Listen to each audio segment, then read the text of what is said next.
السلام علیکم ورحمۃ اللہ وبرکاتہ۔ حدیث نمبر ہے 376، مشکوٰۃ المصابیح۔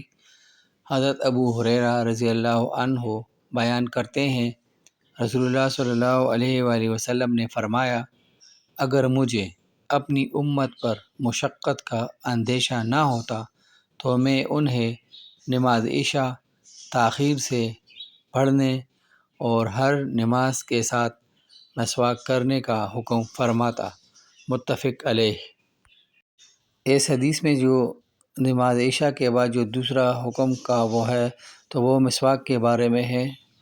تو اگر ہم یہ مسواک دن میں جو ہم 5 نمازیں پڑھتے ہیں اور وضو کرتے ہیں تو وضو میں اسے اپنے اوپر لازم قرار دینا چاہیے۔ ایک تو اس میں یہ ہوگا کہ حضور صلی اللہ علیہ وسلم کی سنت پر عمل پیرا ہوں گے، اور اس کا الگ سے ثواب ملے گا، اور دانتوں کی بھی خوب حفاظت ہوگی، جو بیماریوں کا ذریعہ نہیں بنے گی۔ تو اللہ تعالیٰ سے دعا ہے کہ وہ مجھے اور آپ کو اس حدیث پر عمل کرنے کی توفیق عطا فرمائے۔ آمین ثم آمین۔